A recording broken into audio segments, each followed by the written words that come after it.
오늘 우리에게 주시는 하나님 말씀은 열왕기상 1장 11절에서 21절까지의 말씀입니다.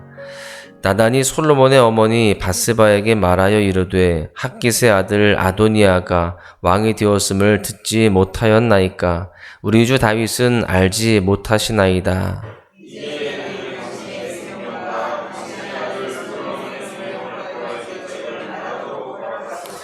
당신은 다윗 왕 앞에 들어가서 아뢰기를 내 주 왕이여 전에 왕이 여종에게 맹세하여 이르시기를 내 아들 솔로몬이 반드시 나를 이어 왕이 되어 내 왕위에 앉으리라 하지 아니하셨나이까. 그런데 아도니아가 무슨 이유로 왕이 되었나이까 하소서.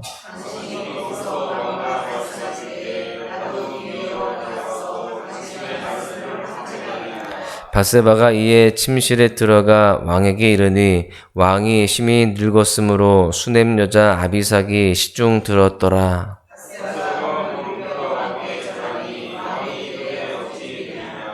그가 왕께 대답하되 내 주여 왕이 전에 왕의 하나님 여호와를 가리켜 여종에게 맹세하시기를 내 아들 솔로몬이 반드시 나를 이어 왕이 되어 내 왕위에 앉으리라 하셨거늘.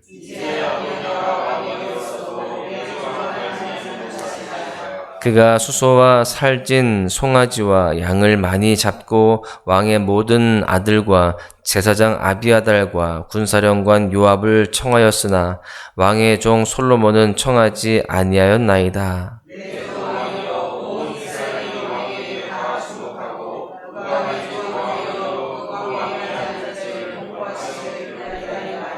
그렇지 아니하면 내 주 왕께서 그의 조상들과 함께 잘 때에 나와 내 아들 솔로몬은 죄인이 되리이다. 아멘.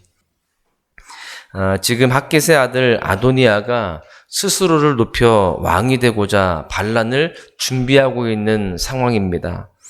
아도니아의 이름의 뜻은 아이러니하게도 여호와는 나의 주님이시다라는 뜻입니다. 그는 자신의 이름대로 하나님을 주인으로 왕으로 인정하며 또 높여야 하는데 지금 자신 스스로를 높이고 스스로 왕이 되고자 하고 있습니다.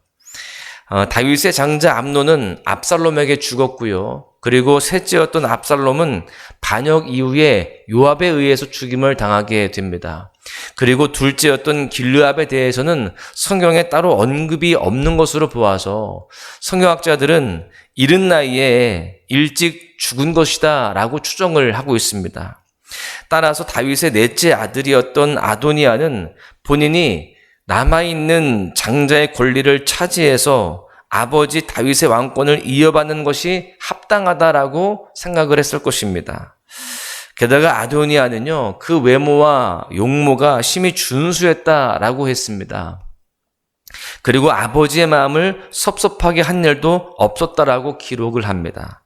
그러니 사실 누가 보아도 다윗의 왕권을 이어받을 사람으로 아도니아를 떠올리는 것은 전혀 이상하지 않습니다. 그런데 이스라엘의 왕은요, 민심으로 세우는 것도 아니고 또 전통으로 세우는 것도 아니고 여론으로 세우는 것도 아니었습니다. 이스라엘의 왕은 오직 하나님이 세우시는 거예요. 우리는 이 이야기를 통해서 두 가지 교훈을 깨달을 수가 있습니다. 하나는 성도는 하나님의 주권과 약속을 분명히 믿어야 한다라고 하는 사실입니다. 오늘 함께 읽은 본문부터 이제 본격적으로 솔로몬이 왕위에 오르는 과정을 소개하고 있습니다. 놀라운 사실은 이 과정에서 솔로몬은 아무것도 하지 않고 있다라고 하는 사실입니다. 다윗의 왕권을 이어받는 솔로몬은 정작 이 사건에서 빠져 있습니다. 그 대신 선지자 나단과 어머니 밧세바가 나서기 시작하는 것을 볼 수 있습니다. 오늘 본문 11절을 보십시오. 나단이 솔로몬의 어머니 밧세바에게 말하여 이르되 핫깃의 아들 아도니아가 왕이 되었음을 듣지 못하였나이까 우리 주 다윗은 알지 못하시나이다. 사태의 심각성을 깨닫고 나단이 왕궁으로 달려와서 밧세바를 만난 것입니다. 겉으로 보면 나단과 밧세바가 이 모든 일을 풀어가기 시작하는 것으로 보입니다. 솔로몬을 왕으로 세우려는 일들을 진행하고 있는 것이죠. 그런데 한번 더 자세히 들여다보면 하나님의 주권적인 뜻이 나단 선지자를 통해서 이루어져 가고 있음을 깨달을 수가 있습니다. 나단 선지자가 스스로 혼자 하는 것처럼 보이지만 그 배후에 하나님이 일하고 계신다라는 것을 알 수 있는 것이죠. 지금 아도니아의 반란을 모의하는 만찬에 나단 선지자와 솔로몬과 그리고 그의 어머니 밧세바는 초대받지 못한 상황입니다. 이것이 무엇을 말할까요? 아도니아가 실제로 정권을 차지하게 되면 아도니아의 입장에서 이들 모두는 정적이 됩니다. 자동적으로 제거의 대상이 되는 것이죠. 그러니 사실 나단 입장에서도요, 심각하고 위급한 상황임이 직감이 되는 겁니다. 어찌 보면 나단과 밧세바와 솔로몬이 한 배에 지금 탄 운명 공동체가 된 것입니다. 여러분, 나단 선지자의 발등에 불이 떨어졌습니다. 실제로 이대로 가게 되면 아도니아가 왕이 되면 자신들은 다 죽게 생긴 것입니다. 여러분, 그렇게 발등에 불이 떨어지면서 그는 움직이지 않으면 안 될 상황이 되게 된 것입니다. 하나님이 그렇게 그를 몰아가신 것이죠. 여기에서 선지자 나단이 아도니아의 반란에 동참하지 않고 이를 저지하기 위해서 적극적으로 나섰다는 것은 우선적으로 이 일이 하나님의 뜻이 아니라는 사실을 그가 분명히 알았다는 것입니다. 나단은 하나님의 뜻을 전달하는 선지자입니다. 그는 솔로몬이 다윗의 왕권을 계승해서 왕이 되는 일이 하나님께서 기뻐하시는 일임을 알았습니다. 그는 왕이 사람의 민심으로 세워지는 것이 아니라는 사실을, 장자의 권리나 전통에 의해서 세워지는 것이 아니라는 것을 잘 알고 있었습니다. 이스라엘의 왕을 세우는 일에 있어서 전통이 아닌 하나님의 주권과 선택이 가장 중요하다는 사실을 그는 분명히 알았던 것입니다. 나단은 이 급박한 상황을 밧세바에게 달려가서 다 말하기 시작합니다. 다윗 왕에게 나아가서 솔로몬을 왕으로 세울 계책을 나누기 시작한 것이죠. 보면 13절에 보십시오. 당신은 다윗 왕 앞에 들어가서 아뢰기를 내 주 왕이여 전에 왕이 여종에게 맹세하여 이르시기를 내 아들 솔로몬이 반드시 나를 이어 왕이 되어 내 왕위에 앉으리라 하지 아니하셨나이까. 그런데 아도니아가 무슨 이유로 왕이 되었나이까 하소서. 나단이 말하는 계책은 무엇입니까? 바로 약속입니다. 그 계책의 핵심이 약속에 있었어요. 다윗이 여호와 앞에서 맹세하여 솔로몬이 내 뒤를 이어 반드시 왕위에 앉으리라 라고 약속한 그 약속을 붙잡고 있는 것입니다. 나단은 과거에 다윗의 이 약속과 맹세를 하나님의 언약으로 지금 믿고 있는 것입니다. 여러분, 성도는 인생의 위기의 상황 속에서도 하나님의 주권과 뜻이 성취되고 그분의 약속이 이루어질 것을 믿는 자가 바로 성도입니다. 그분은 우리를 결코 포기하지 않으십니다. 우리를 향한 그분의 사랑은 결코 변하지 않으세요. 그 약속은 변치 않습니다. 따라서 하나님의 자녀는 하나님의 열심과 사랑으로 인하여서 결코 망하지 않는 것입니다. 이것이 우리를 향한 하나님의 뜻이며 분명한 약속임을 믿으시기를 바랍니다. 우리 모두가 이 약속의 소망을 붙들고 비록 오늘의 삶이 안개 속에 있는 것과 같고 사가방이 우겨쌈을 당한 것과 같을지라도 낙심하지 않고 하나님의 주권과 하나님의 약속을 붙들고 믿음으로 나아가시기를 간절히 소망합니다. 두 번째는 성도는 치열한 영적 싸움을 감당해야 한다라고 하는 것입니다. 우리는 하나님의 그 약속과 주권을 붙들고 영적 싸움을 계속해서 싸워가야 된다라고 하는 거예요. 오늘 본문에 등장하는 선지자 나단과 밧세바는 목숨을 위협받을 수 있는 위기의 상황에 직면하였습니다.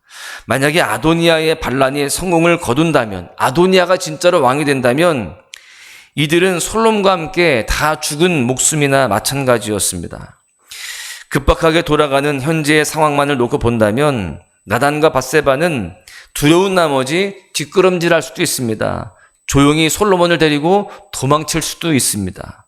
그런데 나단과 밧세바는 두려움에 도망하는 길을 선택하지 않습니다. 도리어 어떻게 합니까? 적극적으로 생명을 구할 계책을 마련합니다. 그리고 이를 실행에 옮겨서 다윗 왕의 침실로 찾아 들어가는 거예요. 나단 선지자는 밧세바에게 14절에서 이렇게 이야기합니다. 당신이 거기서 왕과 말씀하실 때에 나도 뒤이어 들어가서 당신의 말씀을 확증하리이다. 여러분, 그리고 밧세바는 다윗 왕에게 나아가서 20절과 21절을 통해서 이렇게 이야기합니다. 내 주 왕이여, 온 이스라엘이 왕에게 다 주목하고 누가 내 주 왕을 이어 그 왕 위에 앉을지를 공포하기를 기다리나이다. 그렇지 아니하면 내 주 왕께서 그의 조상들과 함께 잘 때에 나와 내 아들 솔로몬은 죄인이 되리이다. 나단과 밧세바는 뒤로 물러서지 않습니다. 도리어 적극적으로 계책을 마련하고 주저하지 않고 움직이면서 행동을 하고 있어요. 밧세바는 다윗 왕이 지금 살아있음에도 불구하고 왕위를 계승할 후계자를 백성들에게 공포해달라라고 아주 담대하게 이야기합니다. 이제 기력이 쇠하여서 죽음을 목전에 두고 있는 다윗 왕 앞에서 다윗의 죽음 이후에 일어날 법한 일들까지 다 구체적으로 말하기 시작합니다. 아도니아가 악한 계략을 세우며 자신의 세력을 확장하기 위해서 모의하고 있던 바로 그 시간에 나단과 밧세바는 팔짱을 끼고 가만히 그냥 지켜만 보고 있는 것이 아니라, 두려워서 도망하거나 뒷걸음질하는 것이 아니라 도리어 어떻게 합니까? 적극적으로 아도니아의 악한 관계를 무력화하기 위해서 그 지혜를 발휘하면서 함께 믿음으로 움직이며 행동하기 시작했다라는 것입니다. 여러분, 오늘날 우리의 삶도 마찬가지입니다. 우리의 삶에 지금도 악한 자의 관계는 끊임이 없습니다. 쉬지 않습니다. 결코 우리를 편안히 내버려 두는 법이 없습니다. 마귀는 우리를 넘어뜨리기 위해서 지금도 그렇게 일하고 있다라는 거예요. 우리가 잘 알고 있는 베드로전서 5장 8절을 보십시오. 근신하라, 깨어라. 너희 대적 마귀가 우는 사자같이 두루 다니며 삼킬 자를 찾나니. 마귀는 수많은 그런 악한 관계를 가지고 끊임없이 우리를 넘어뜨리기 위해서 싸움을 걸어오고 우리를 미혹하고 있습니다. 성도된 우리는 이 사실을 기억하고 치열한 영적 싸움을 감당해야만 합니다. 두려움에 도망다니거나 영적 싸움을 회피해서는 결코 안 됩니다. 우리는 하나님의 전신갑주를 취하고 믿음의 선한 싸움을 담대하게 감당해야 하는 것입니다. 마귀는 지금 우리를 넘어뜨리려고 거짓말을 일삼고 우리를 고발하고 참수합니다. 세상의 방식과 풍속을 가지고 세상의 흐름을 가지고 우리를 유혹하고 있고요. 우리의 삶을 파괴하고 지배하려고 하고 있습니다. 이러한 공격 앞에 우리는 다른 대안이 없습니다. 우리 모두가 오늘도 두려움에 물러서지 않고 믿음으로 담대하게 선한 싸움을 싸워가야 하는 것입니다. 하나님의 전신갑주를 입고 오늘도 하나님께 속하여 선으로 악을 이겨 나아갈 수 있기를 간절히 소망합니다. 그럴 때 하나님께서 우리에게 반드시 승리를 주시고 그 가운데 하나님께서 약속하신 것들을 이루어 가실 줄로 믿습니다. 결론의 말씀을 드립니다. 오늘 본문은 나단 선지자와 밧세바를 통해서 하나님이 솔로몬을 왕으로 세우시는 과정을 소개하고 있습니다. 생명의 위기에 봉착한 나단과 밧세바를 통해서 하나님은 당신의 뜻을 펼치시고 약속을 성취해 가고 계십니다. 우리를 통해서도 하나님께서 놀라운 약속들을 이루어 가실 것입니다. 하나님의 그 주권과 뜻이 이루어져 간다는 것인데 우리가 그 사실을 분명히 믿고 내 삶 속에서 어떤 어려움과 또 환란이 있다 할지라도 어떤 위기가 있다 할지라도 소망 중에 살아갈 수 있기를 간절히 소망합니다. 그리고 마귀의 간계와 공격에도 두려워하거나 뒤로 물러서지 않고 오늘 내 삶에 주어진 영적 싸움을 치열하게 감당하면서 승리를 경험하시기를 간절히 소망합니다. 오늘 하루도 하나님의 주권과 약속을 신뢰하며 선한 싸움으로 도전할 때에 승리하는 그러한 능력의 하루, 은혜의 하루가 되시기를 주님의 이름으로 간절히 축원합니다. 주님의 그 모든 것이 내 삶을 가득 채우네. 내 모든 갈증과 필요 주 사랑으로 만족시키니 부족함 없네.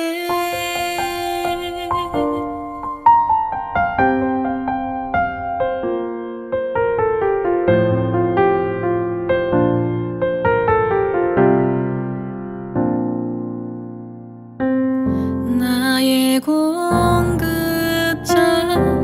또 내 생명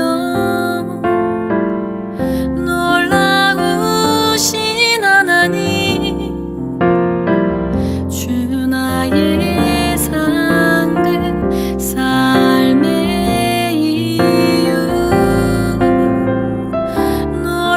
놀라우신 하나님 주님의 그 모든 것이 내 삶을 가득 채우네. 내 모든 갈증과 필요 주 사랑으로 만족시키